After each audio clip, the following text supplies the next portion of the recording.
Dear friends, tomorrow night, as Rabbi Gimbel mentioned last week, in our Jewish tradition we will commemorate the observance of Tisha B'Av on the 9th of Av. From sunset Saturday until sunset Sunday, Jews around the world will fast and mourn for the destruction of the first and second temples. According to rabbinic tradition, other disastrous events occurred on the 9th of Av. The decree that the Israelites would wander for 40 years in the wilderness, the fall of Beitar 135 of the Common Era, ending the Second Jewish Revolt against Rome, and the establishment in 136 of a pagan temple in Jerusalem, which Jews were no longer permitted to enter. The expulsion of the Jews from Spain in 1492 is traditionally believed to have occurred on that date as well. This week, I've been thinking about how our tradition provided a space to cry over our losses and bewail our exile. A time when we were supposed to feel our powerlessness and our separation from our ancestral homeland.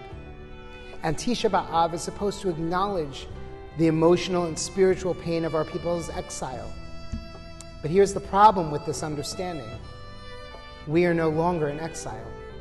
Jews have returned to our ancient homeland and have since rebuilt towns and cities in Israel into expansive living and learning centers. In previous historical moments of storied powerlessness, we are no longer powerless. Our world has changed, and so has our Jewish community. So in 2022, I want to invite us to a reimagined Tisha B'Av, a day on which we understand that our struggles and setbacks, our losses and suffering, have served as foundational motivators for our collective spirit. Our struggle is our power. Our losses are turned into memory and into blessing. There is something miraculous about our collective pain. On this Tisha B'Av, in lieu of crying over our exile and losses, I will enhance my appreciation for our collective blessings.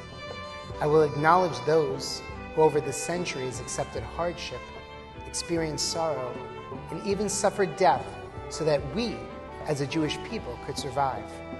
I will make this a time to give thanks to them for their devotion to our faith and our community, and renew my own commitment to the heritage they so lovingly and painfully gifted us.